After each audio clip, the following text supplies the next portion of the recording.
Hey gang, welcome. Thank you for joining me again today. It's a beautiful Friday morning.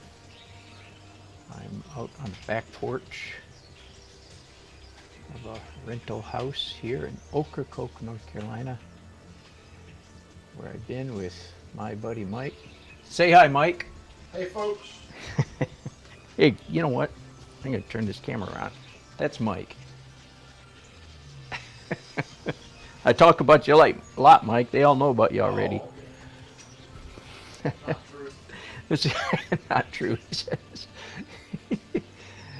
Mike and I have gotten together every year, I think for 8 years, something like that, and painted for a week, usually here in Ocracoke. So we have a good time. There are 6 other artists, or I guess 7 of us total, I guess. One got sick, couldn't make it. Anyway, so we're having a good time. We're gonna have a sale, pop-up sale this evening. So as you can see, this, oh, let's get legal here. Legal according to my rules. This is Daily Art Adventure number 984. Can you even believe it? Final edit on a plein air by the water. For anybody new who's watching, the final edit layer essentially means it used to be the final layer, but my technique has evolved over the years.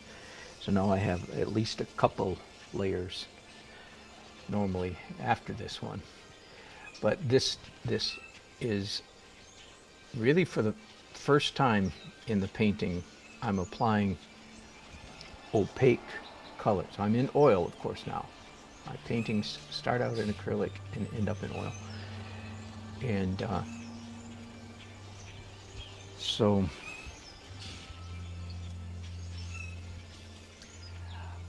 I am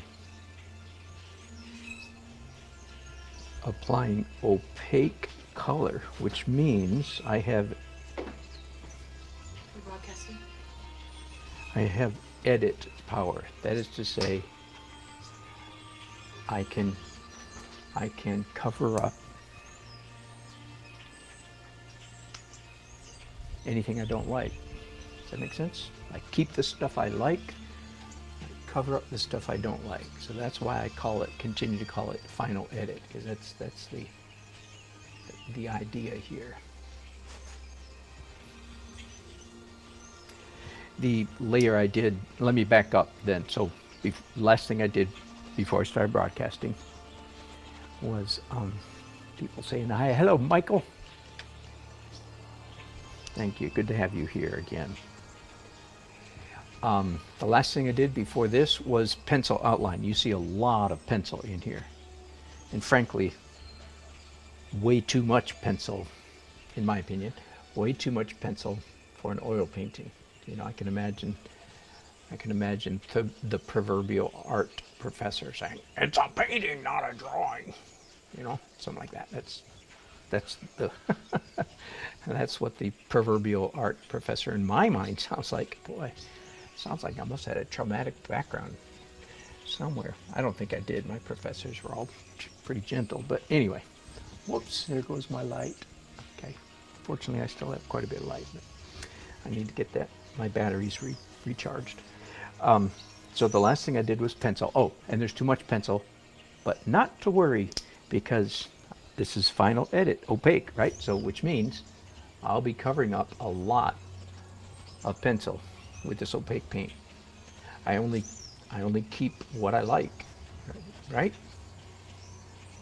And I'll certainly keep some of the pencil showing, just not nearly as much. All right, then right before the pencil then, and that's still this morning, right before the pencil was fuzz, the infamous or famous fuzz layer, which means fairly large brushes like this, translucent color, that is opaque paint applied very thinly, and very messy, very, very messy. It's and all of these, you know, I'm evolving always. I'm always evolving in my technique, and I can imagine at some point in the future that I will eliminate the final edit layer, and instead I will just incorporate it into, like, no, eliminate the fuzz layer, I meant to say, and just incorporate it into the final edit. It seems to me, I mean, that's the way most artists do it. But at this moment in my personal painting evolution, I do the fuzz as a complete and distinct and separate set. That for me, it's like a safety valve. Here's a principle. Write this down. I don't mean that literally, but write this down in your head heart as an artist. It's nearly impossible for a painting to have too many soft edges. It's entirely likely that your painting and mine has too many hard edges. Let me say that again. I'll say it the other way around this time, just for fun. It's very easy for a painting to have too many hard edges. Nearly impossible for a painting to have too many soft edges. All right, so that's why I do the fuzz layer, because it's like a safety for me. I do soft edges galore. And it still doesn't guarantee that the finished painting there won't be too many hard edges, because what I'm doing right now is mostly fairly hard edges. Does that make sense?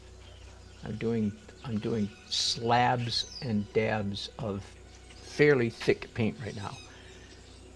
So, right, oil paint applied fairly thickly. Unless I come back and scumble it or scrub it, unless I do that, that means I'm going to have quite a few hard edges. So I need to watch out. All right, so backing up, and I'm doing final edit now. Before that I did pencil, which, by the way, was, I think it was my 9th drawing. And you could almost call what I'm doing right now the 10th. No, you would. This is drawing again, even though I'm drawing the shapes. Like, for instance, I'm drawing the pole of that umbrella, not by drawing the pole, but by drawing the blue sky behind it. Does that make sense? All right, so this would be, right now, this would be drawing number 10. So again, like as I said yesterday afternoon, you can watch me start this yesterday evening. This many drawings, folks, 10 times. I've drawn it 10 times. And 10 times to get it right. I hope you hear in that, it's like, oh, wow, I didn't know I got, you know, you could say to me, I didn't know we got so many chances. Well, there you go.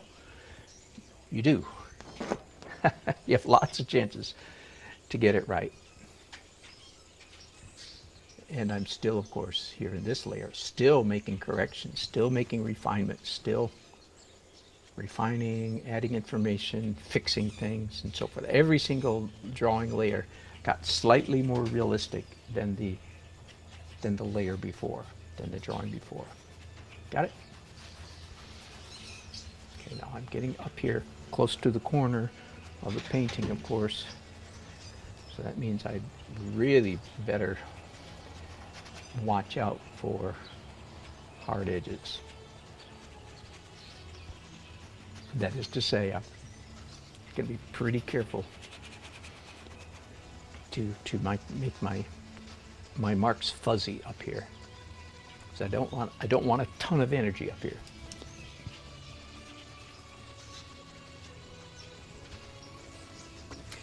The final edit layer, which is what I'm doing right now, is far and away the most time-consuming layer.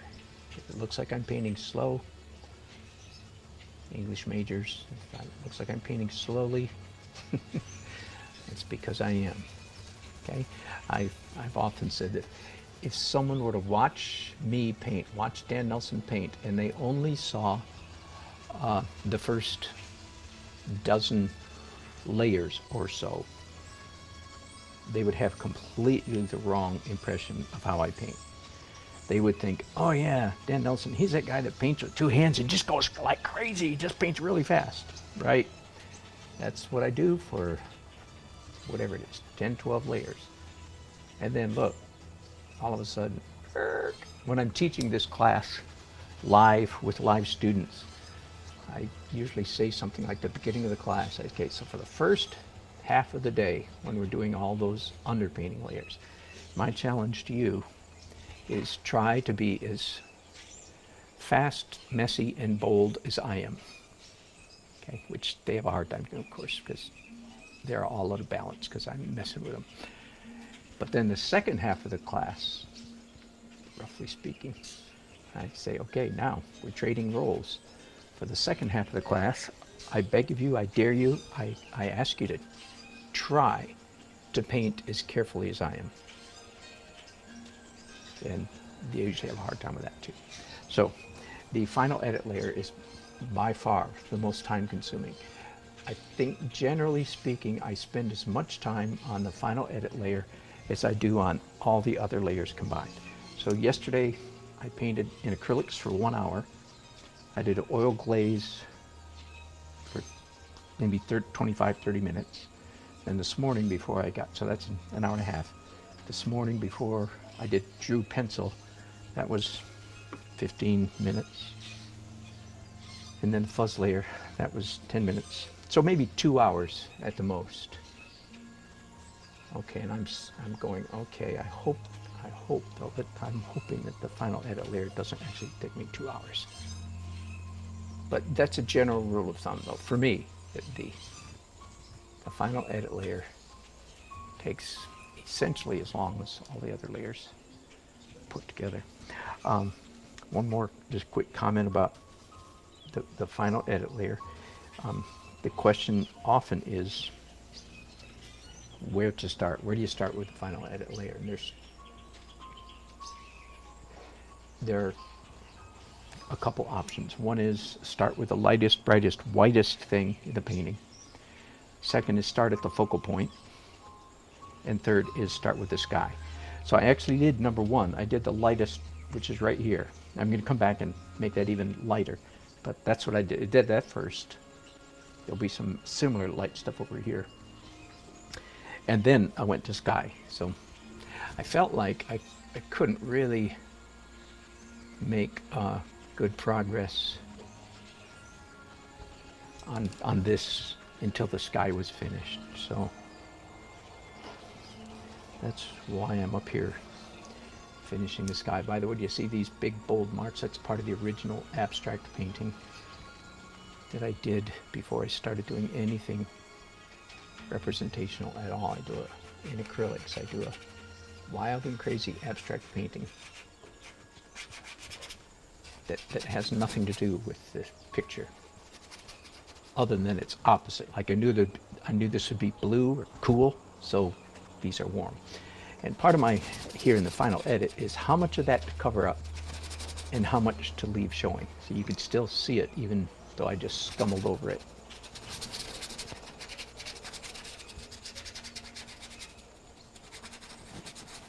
And I can play with that quite a bit. Like I think that's about right there. It's still that orange streak. And it's purely abstract. Has nothing, it's not supposed to be, well, is that supposed to be like a sunset? And the answer is no, no, no, no, no. But look at this big empty space. By the way, this is one of the reasons that I do this abstract. Look at this big square up here. Nothing happening up there. But look, there is something happening. It looks like a purplish streak right there, and an orange one right there, and another orange one right there. So that's a good example of, so why do you do that abstract thing? There's one good answer. It's not the only one, but it's one. I'm going to do a little bit more light down here. I've already done some blue sky here, as you see, but I want to lighten it even more. If you were with me yesterday, you heard me, I said the composition of this painting, which composition refers primarily to the major light and dark zones of a painting. And either the major light or the major dark zones should be describable essentially with one word. right? You with me so far? Composition, light and dark zones. And I say that either one or the other, light or dark, should be comparable to a single word. And my answer was barbell or dumbbell. Large area of light, narrow isthmus of light, and large area of light. So that's my composition. That's just one way to think of composition, but it's one of the simpler ways. Therefore, it's easier to do because it's simple. You can remember it, you can see it, you can make your painting conform to that. Because every rule is made to be broken, you know. So there. But if you don't know the rule, you're probably just screwing up. So learn the rule. There are other compositional rules as well. You know, it's not the only one. In fact, Mike, my buddy, right behind me right now, taught me one a couple years ago that I've used to great effect too. I call it Mikey's rule. Do you know I call it Mikey's rule, Mike? I did. He says divide your painting into 3 tones: light, medium, and dark. Light, medium, and dark. And he says 2 of those 3, either the light and the medium, or the medium and the dark, or the light and the dark. 2 of those 3 should be contiguous, that is touching. And I use that rule quite often as well. It's slightly more complicated, as you can tell, than my, you know, identify by one name, one word, but it's very helpful. And then, just in case you're interested, some of my other rules for composition. One is, is more academic, if you will. I go straight to Edgar Payne in his famous book, Composition of Outdoor Painting. Edgar Payne, middle of the 20th century American painter, father of the, you could call him the father of the California School of Plein Air Painting.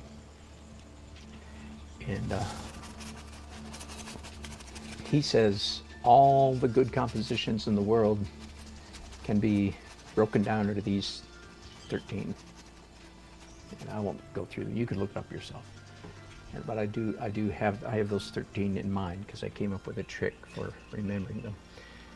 And that's helpful as well. See, none of these are like the last word, you know what I mean? None of these are like, Eureka, this is it. Like the law of thirds, which I'm in danger of violating right here, aren't I? The horizon, the visual horizon of this painting is right in the middle. Does that mean it's a bad composition? Could be. Except that, and I don't want to get into a major discussion of law of thirds, but except that this major row of lines, first of all, that's where the literal horizon is. If they took everything out, where would the ocean line be? The answer would be right about there.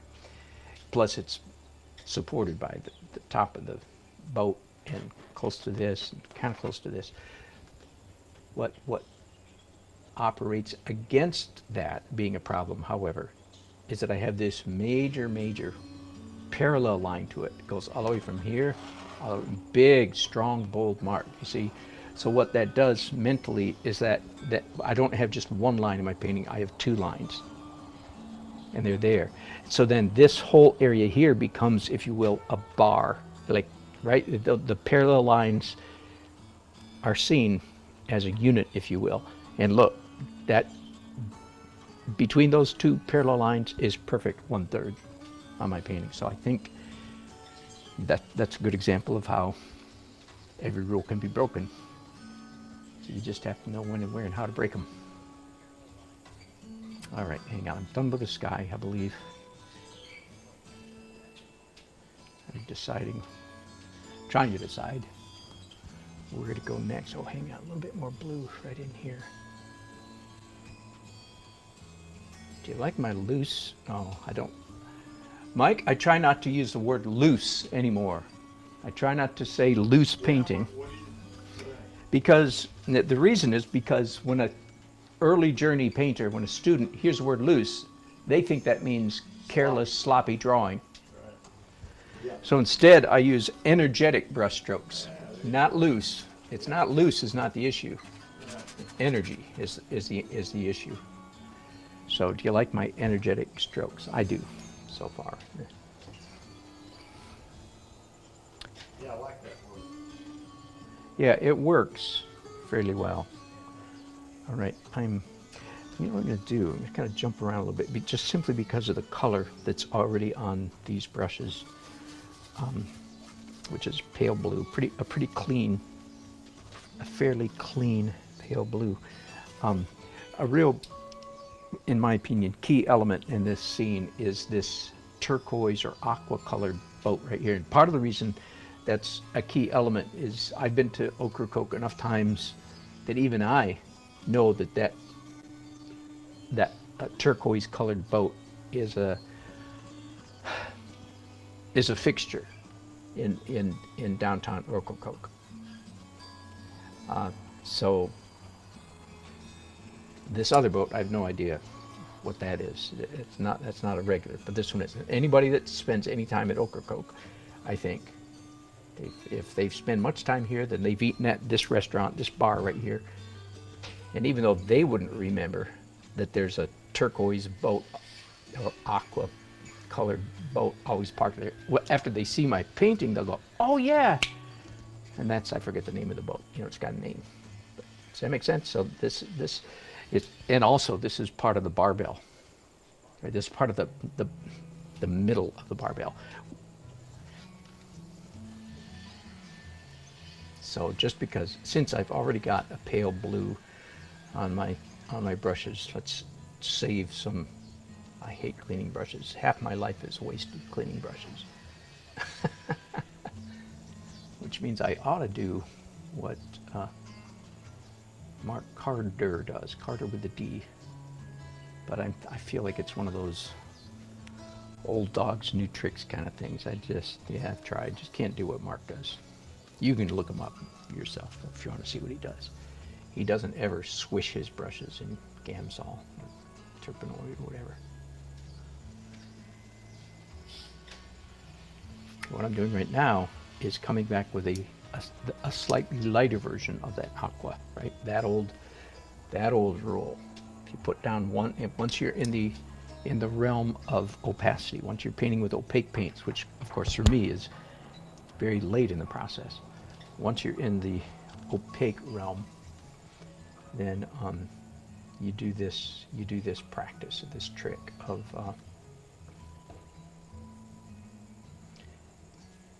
doing slightly lighter on top of slightly darker. All right. I need to go somewhere else now.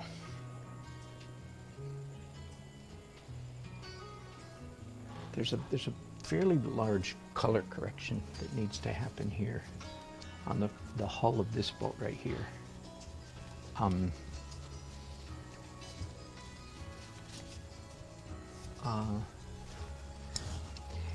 I don't. It's too yellow, and it's a little bit too busy. There's a little bit too much happening there, so I'm going to scumble on top of that.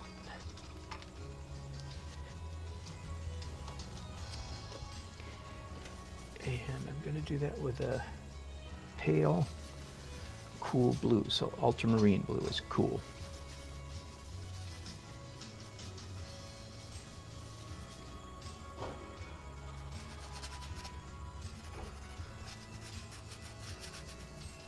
So I definitely want some of the energy, some of the marks that are there. I want them to show through. I just don't want them showing through quite that much. So scumbling is translucent paint, right? Opaque paint applied very thinly, so the effect is translucence. There we go, that's better. So the color then is actually, you know, a cool blue on top of whatever was there. It's actually technically gray, but our mind hardly sees it as gray because we see the layers.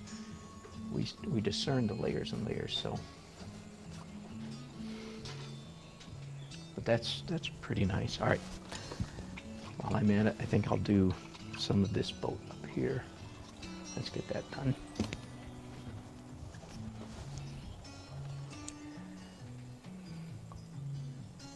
Let me look at some of your chats here real quick. Hello, Valerie Ike.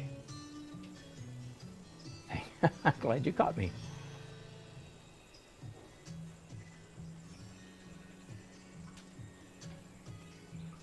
Way to go, HB. That's exactly right. It's been a delightful tradition. Yes, fast, messy, and bold. Right. Hello, David. Propane tank, cool. Yeah, you see that. Hello, Brenda.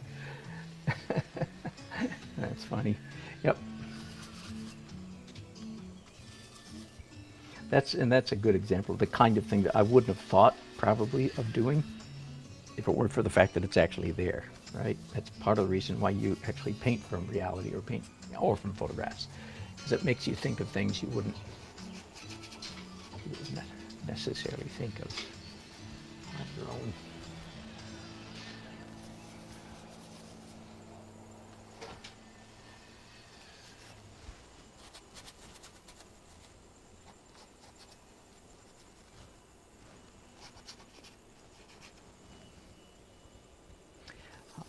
I'm doing, of course, the front of the cockpit of this boat up here.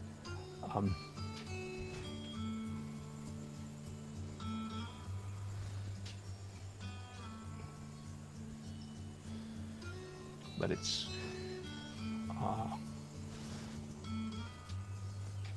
quite, you know, off from the focal zone, the focal point, focal area of the painting. So I don't want it very tight. Yeah, that's about right there.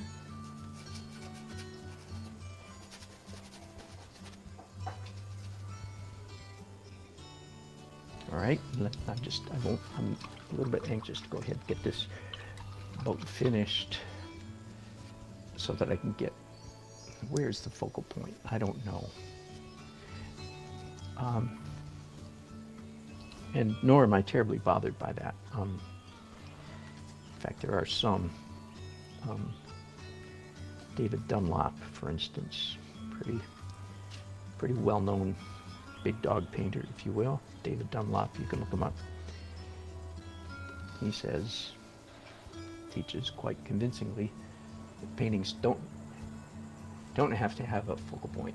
That's kind of one of those commonly stated myths.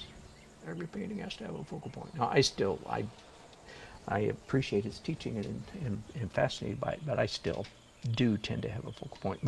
But his teaching has made me less worried about it. Just because I can't name, and I'm not saying I can, I'm just saying, just because I can't name the focal point doesn't mean it's a bad painting. You understand, don't you, that all these rules that I and all other art professor type people have come up with over the centuries, all the rules are post priori. That is to say, they were made up after the reality occurred. So in other words, people started painting, human beings, umpteen 10,000 years ago. And then people, human beings, discovered that some paintings look nice. Hey, hey, Igor, that painting looks nice. Apologies to all my Russian friends. And then the analysis commenced. Well, why does it look nice? Why do you think people like this particular painting? Why do we like looking at it? And then they began discovering that paintings that people liked tended to have this and that certain characteristic. Does that make sense? So that's what I mean. The rules grew out of experience, not vice versa. The rules grew out of good paintings. Good paintings don't grow out of the rules. It's the other way around. Although, of course, as you know, knowing the rules can help you a great deal in your effort to produce a good painting. But they are not your master. You're not a slave to the rule. They're guidelines at best. By the way, with my new life that I've mentioned to you, several of you in the last several weeks, one of the doors that has been opened to me, I'm excited about, is I am back working on my book, The Breakable Laws of Painting. I'm very excited about that project. It's been languishing for 3 years. I hadn't touched it for 3 years. The hard part is, of course, I'm a better artist than I was 3 years ago when I wrote so I've already gone back and re-edited all my everything. Not a great deal, just a little bit here and there. Made some additions because I've evolved quite considerably over the last 3 years. Anyway, so I am excited about that. I'll certainly keep you abreast of where that project is headed when it gets close to publication. I have no idea if I'm going to publish it myself. I hope not. I'm probably going to. I'll aim for the top and see how it goes. I'll aim for North Light, but not hold my breath. I have learned when it comes to publishing, there's not much future in holding your breath. I hope they like it. Hope they like it. Hope they like it. Nah. It's like entering an art competition and holding your breath. Just not a good idea. It's way too subjective. And I say that as one who is often the judge of such things, It's way too subjective. So don't enter an art competition and hold your breath. Hopey that you get in. Just enter it and forget it. And if you win or get in, whichever it is, celebrate then, but don't lose any sleep over if you don't.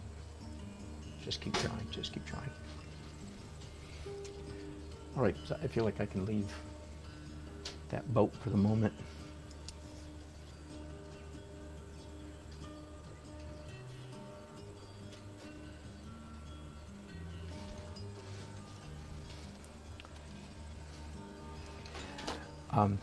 So I will not keep broadcasting till the painting is finished. I think I've probably got an hour and a half, maybe 2 hours to go on this painting.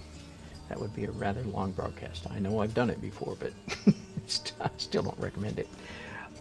So let me tell you where I'm going after this. Again, I'll be working on this, what I call the final edit layer.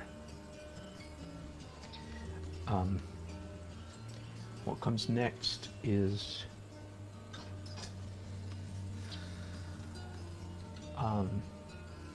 well, if I don't have time, but if I did have time, I would let all of this dry and then come back tomorrow and do transparent glazes over the whole thing. Because as you can see with my final edit layer, there's quite a bit of fairly opaque paint on the canvas, right? And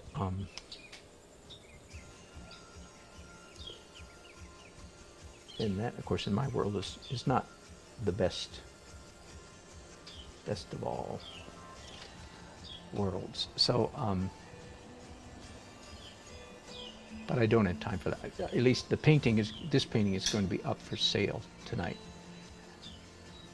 If it doesn't sell, oh, by the way, I guess I'll go ahead and tell you guys, I'll probably put a price tag of $700 on it, which my guess is that will be, and that's way below my market, my stated price. I forget. This would be about $1,600 or something like that, according to my Dan Nelson 2020 prices. But I'm not in any gallery, so I can do whatever I want. And I don't want to take one more painting, yet another painting of Ocracoke home and stick it in my attic. But if I do take it home, one good thing about that is, so if any of you want to buy it for $700 or make it, or best offer, go ahead and make an offer if you're interested. So if I do take it home, though, the good thing about that is I'll finish it. I will indeed glaze the whole thing and then do more dark details, light details. All right, but I was going to tell you where I'm going from here, and I went down a rabbit trail. After the final edit, I'm going to do broken color, and if I have time, I'm going to do some palette knife palette knife texture, just simply for the variety. By adding some palette knife at the end of the painting process, it gives me a little bit more jazz and pizzazz in the painting, gives me a little more variety.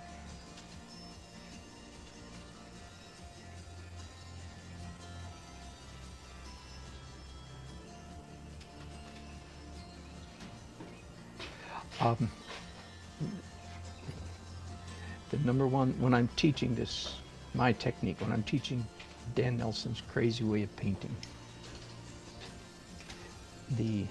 by the way, I do solemnly swear that I will never paint a flat plane flat. Do you see this? That's correct. And there is a hint of that in my photographs. See this flat plane right here?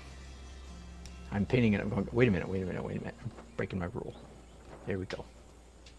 I'm gonna put a shadow at the same angle as that. That's quite important. I'm gonna pick up another brush here. All right, back to, where was I? Yeah, final steps. All right, so after this, broken color, then finally palette knife. So then I'll be done. Unless the painting doesn't sell, then I'll take it home.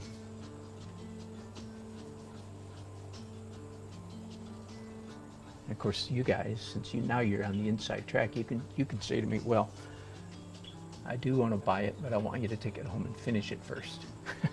Fair enough. Legal. I'll let you make such a stipulation. Okay.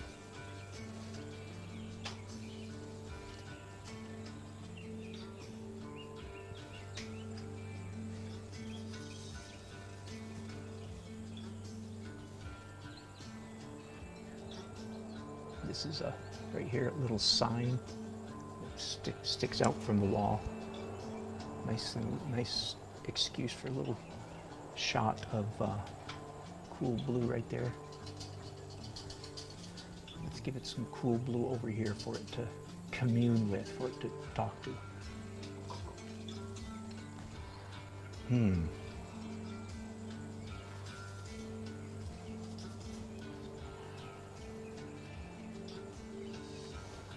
Nah, I don't like that. In reality, this beam right here is supposed to be blue. It's painted blue, but I like it, so I'm gonna have to leave it that color. I hope that nobody says, you know what, I would buy that painting except for the trim on that building there is supposed to be blue. Right? The likelihood of that happening is hovers somewhere around the 0 mark. Right? There's some blue to give you some. All right.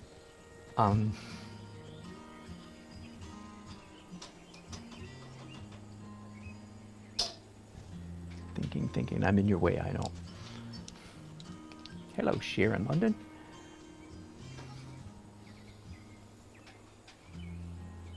David. If the camera wasn't running, would I be talking all the time? No, only internally. No, if I wasn't broadcasting, I'd be listening to some kind of podcast. History, philosophy, theology, science, quantum physics. That's what I'd be doing if I weren't broadcasting. That's funny.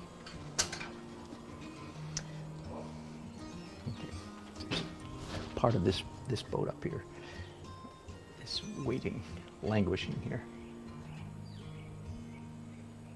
This is one of the lightest, brightest spots of the whole painting. It's supposed to be, so let me get it up to the brightness that I want it to be. Right, so there's a good lesson, by the way. When you want some part of your painting to be light, you don't jump all the way to full lightness in one layer. You put down you build up to it slowly, layers. And of course, as you can see, I'm letting little bits of the under layer, the slightly not quite so bright layer show through. Right? That's all intentional.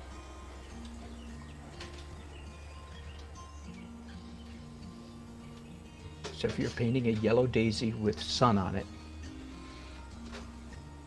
you do dark yellow, mid yellow, pale yellow, bright yellow, almost white yellow, right? That's how you paint that, by degrees, by steps, by stages. So it's visually rich, doesn't look like a, cutout piece of paper that you stuck on the painting.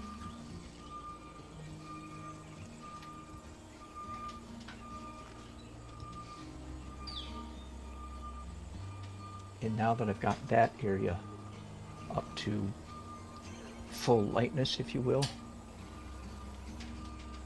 I now realize that I can get, and I'm still using I'm not using pure titanium white. It's warm, it's got a tiny bit of either Indian yellow or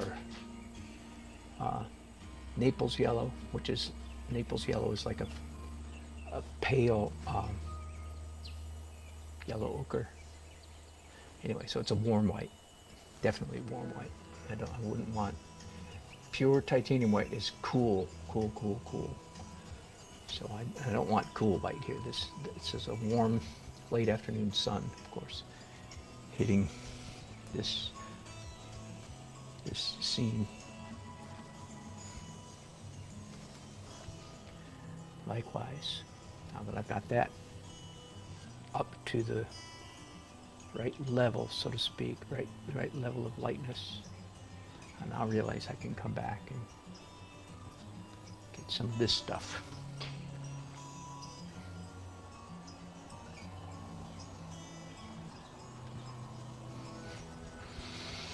And I explained yesterday, again, fairly early on, actually during the oil glaze, I did, 8 layers maybe of acrylics, and then my first oil glaze. It was at that point that I made some very important compositional decisions, and that's when I decided that I was going to do this dumbbell, large area of light, narrow band of light, and large area of light.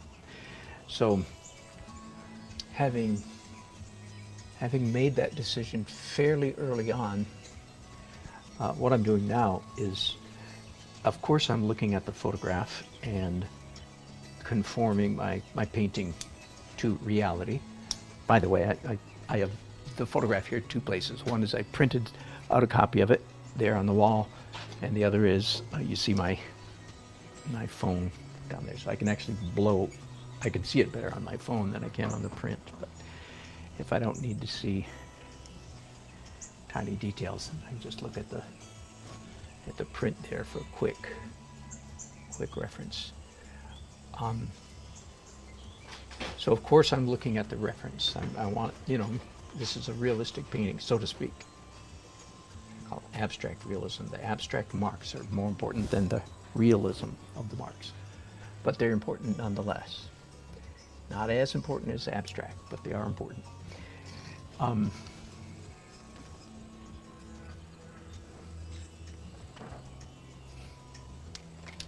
So as I paint, as I render the subject matter, I am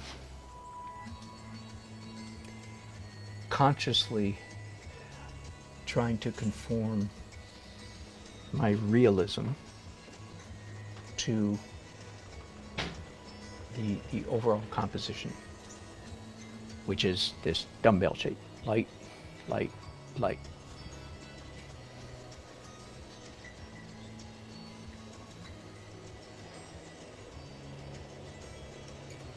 Again, the term I used, I mentioned it again yesterday afternoon, it's light and dark zones. I use the word zones because I think if I said light and dark areas, too many early journey painters, like they may call, this is a person sitting at the table or sitting on this fence, either one, with his back toward us, and he's dark, and a beginner might say, ooh, there's a dark area. No. In a painting this size, we're not talking about anything smaller than my fist. Okay, I'm talking about zones. See, this whole area, light sky, it's violated mostly by this blue umbrella, which will get lighter, by the way. I haven't done that yet. Light zone, do you see? And again, I call these trans shapes. Here's a light shape, boom, it goes across sky and two boats, but it's one shape. Right now, there's a dark shape, basically all along the bottom of the painting.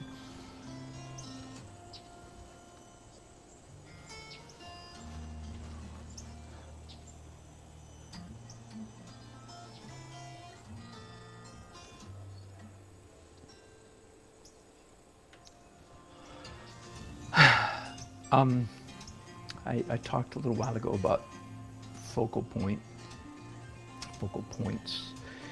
and where's the focal point, and I think I'm going to end up, well, and we'll see, 2 focal points is like, you want a leading actor and a supporting actor generally,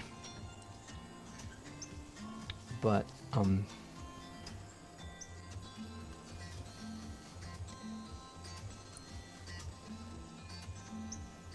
so it would be good for me to decide. But at the moment, there are 2 areas of this painting that I see that are going to be competing for the honor of lead actor. One is here, simply because of the light.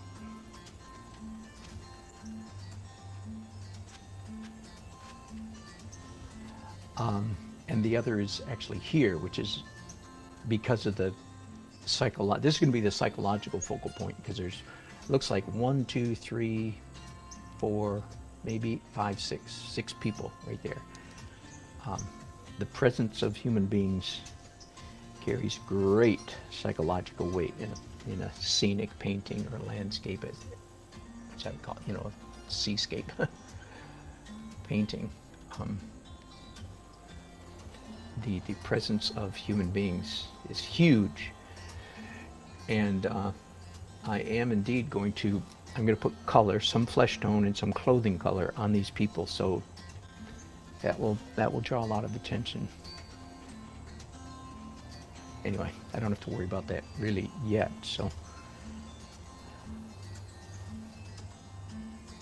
I just mixed up accidentally a nice cool gray color on my brushes here to do some of this rigging up here.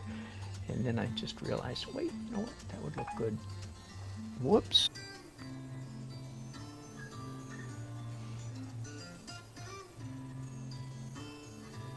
All right, sorry about that. My sometimes the mysteries of technology are indeed mysterious. Phone's plugged in. Camera is plugged in to a battery. Battery indicates it has power. Anyway, sorry about that.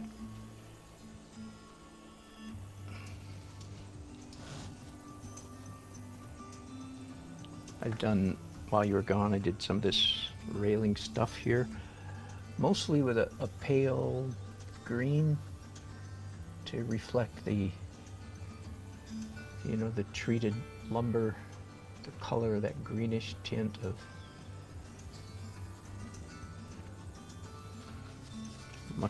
especially these pylons here in particular. Let me come back and add some green to them. Anybody, at least in America, our pylons are treated either salt cured, or creosote. So one or the other. I think it's the salt treated gives them a distinctly green cast.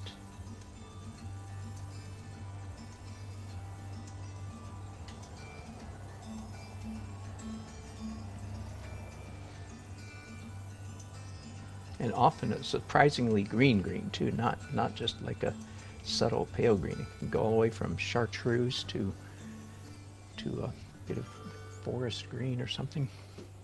Anyway, I'm going to stop. Oh, I did some of these stairs too. Let me do a little bit more.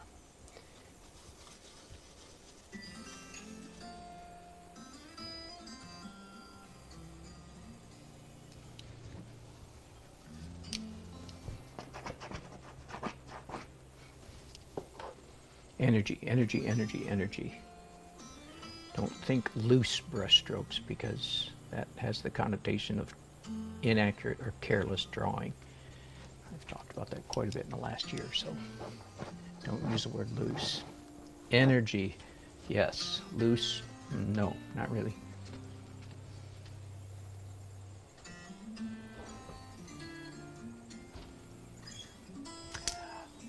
All right, let's, besides this, and I might leave this just the way it is. It looks okay right now. There's a lot of pencil in there, but I might let it go. I want to do the largest area that, well, I haven't done much to the water. It doesn't need much, but a little bit, and rocks down here. But I want to do those umbrellas. And I have run out of tissue. Bear with me just a second. I'm going to run in here and grab a box of Kleenex. There it is. All right. My friend, Kleenex. I'm not using my normal palette here today. This is my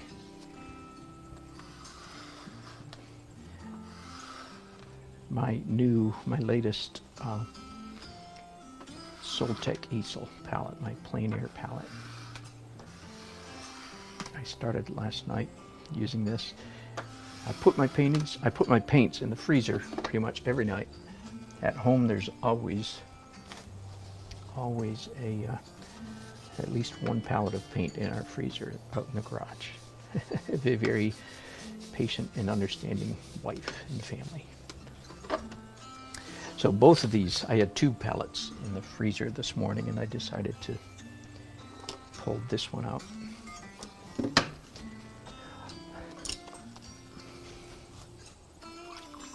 Oh, and all the paints on this palette are Alkyd fast dry oil paints, which I thought might help, since this painting is supposed to be all finished in about 3 hours. It might help it to dry a little more quickly if I paint in Alkyd. Even though normally my paintings dry quite quickly because of the liquid. Be that as it may, I thought, well, maybe Alkyd plus liquid make them even faster drying. So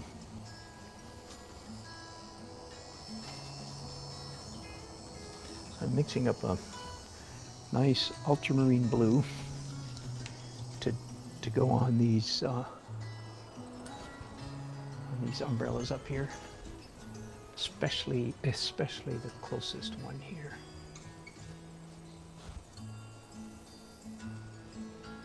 I started to say a long time ago, when I'm teaching this class in person and we come to the final edit layer, I stress repeatedly that the hardest part about this phase of the painting process is don't overdo it. Don't cover up too much. Let there be daylight, so let there be breath between your strokes so that there's lots of room for the underpainting to show through. So you see that everywhere. In the sky, as you can see, is not a solid mass of blue. There's all kinds of holes, literally gaps between my brush strokes.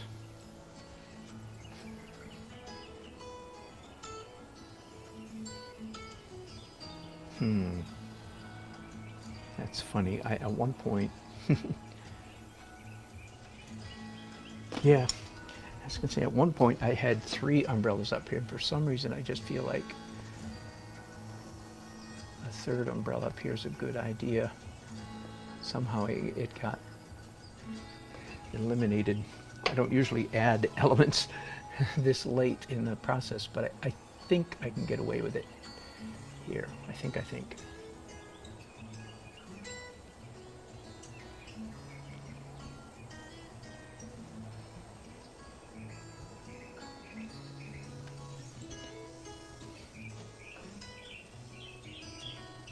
Right, now let's go back and do this same old trick. I do it essentially all the time. I just put down actually two different colors here, but close enough. I put down dark blue up here, which and it's opaque, right? Which requires me to do what? To come back and do a lighter blue on top of this, especially since it's an umbrella, because with the second color I can indicate even a little bit of the ribs of the umbrella. And then added a little bit of phthalo to this color. And again, mix it up a little bit, add a little bit of titanium white to that.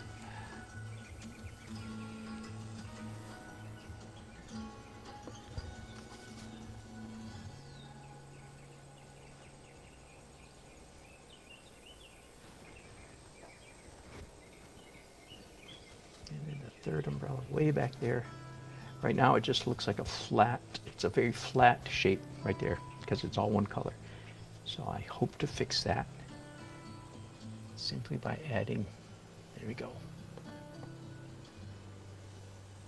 a lighter bit of blue on top of it. There, now it doesn't look like a flat blob anymore. It looks like an umbrella in the distance. Now, I think I'm actually going to come over here and add a third layer of light.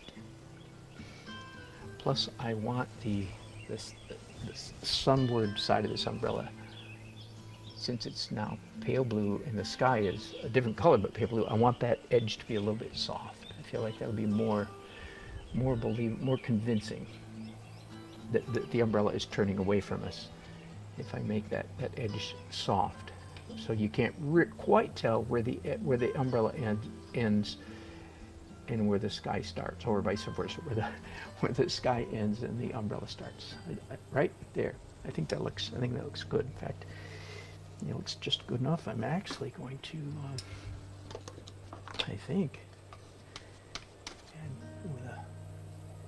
with my quote-unquote palette knife, with my credit card palette knife, add just a little sliver.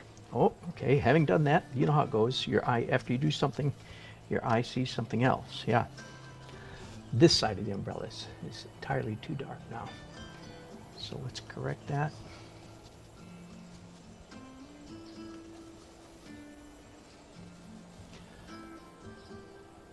In the final edit layer, when I'm painting essentially opaque colors, I don't use much liquid. I use a lot of liquid in the acrylic stages. I just use it a little bit if I want the paint to flow, to be a little bit thinner and flow, to change the viscosity of the paint. But that's all I use it for. I don't use it to make the paint transparent in this phase.